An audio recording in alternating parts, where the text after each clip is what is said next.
नमस्कार, मी पंजाब डक. आज आहे 5 जुलै 2026. मी जात आहे बीडकडे एक शेतकरी मेळावा आयोजित केला आहे आणि पाहू शकता जसं पाथरी निघालं तसं बीडपर्यंत सारखा पाऊस चालू आहे आणि रात्री देखील पडलेला आहे. एक शेतकरी मेळावा आयोजित केला आणि त्या ठिकाणी मी जात आहे. आज राज्यामध्ये 5 जुलैपासून 5, 6, 7 पर्यंत आणखीन 3 दिवस राज्यात पाऊस राहणार आहे म्हणून हा अंदाज लक्षात घ्यायचा.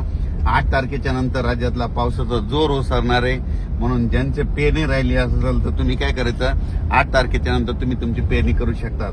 कारण की आणखीन 3 दिवस 5 जुलै, 6 जुलै आणि 7 जुलै आणखीन 3 दिवस राज्यात पावसाचा जोर राहणार आहे म्हणून ही अंदाज लक्षात घ्यायचा. मुंबई, पुणे, नाशिककडे जास्त पाऊस राहील. त्याच्यानंतर विदर्भामध्ये पूर्व विदर्भ आणि पूर्व विदर्भाकडे आज 5-6 जिल्ह्यामध्ये खूप जोराचा पाऊस पडेल म्हणून हे लक्षात घ्यायचं. मराठवाड्यात देखील असाच रिमझिम स्वरूपाचा पाऊस पडणार आहे म्हणून हा देखील अंदाज सर्व शेतकऱ्यांनी लक्षात घ्यायचा. तसेच नाशिककडं, मुंबईकडं मात्र ह्या 3 दिवस मात्र खूप पाऊस पडणार आहे. नाशिककडे देखील मुसळधार पाऊस पडणार आहे, काही ठिकाणी अति मुसळधार पडणार आहे. मुंबईला मात्र रेनफॉल म्हणजे हेवी टू हेवी म्हणजे खूप पाऊस पडणार आहे.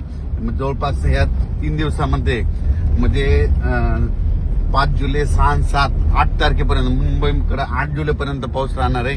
9 तारखेच्या नंतर मुंबईचा देखील पावसाचा जोर ओसरणार आहे म्हणून मुंबईच्या जनतेने देखील काळजी घेण्याची गरज आहे. कारण की 3 दिवस खूप अतिवृष्टी होणार आहे म्हणून हे देखील मुंबईकरांना अंदाज लक्षात घ्यायचा. कोल्हापूर, सांगली, सातारा, पंढरपूर, इकडे धाराशिव जिल्हा, लातूर जिल्हा, बीड जिल्हा या भागामध्ये असाच स्वरूपाचा रिमझिम कुठं पेंडवालता पाऊस असा चालू राहणार आहे. आणि ईदभर ओल गेल्याच्या नंतर त्यांनी देखील 8 तारखेच्या नंतर पाऊस उघडल्याच्या नंतर तुम्ही तुमचा पेरणीचा निर्णय घेऊ शकता. विदर्भात देखील मात्र पूर्व आणि पश्चिम विदर्भात आज देखील म्हणजे आज 5 जुलै, 6 आणि 7 तारखेपर्यंत आणखीन 3 दिवस 7 तारखेपर्यंत विदर्भात देखील पावसाचा जोर असाच राहणार आहे. काही ठिकाणी अमरावती जिल्हा, अकोला, बुलढाणा जिल्हा पाऊस जास्त असल्यामुळे त्यांचे वापस न झाल्यामुळे त्यांच्या पेरण्या राहिल्या. त्या शेतकऱ्याचे फोन येत होते की पाऊस कधी थांबल, तर त्या शेतकऱ्याला, विदर्भातल्या शेतकऱ्याला सांगू इच्छितो की 7 तारखेपासून तुमच्या विदर्भाचा पावसाचा जोर ओसरणार आहे.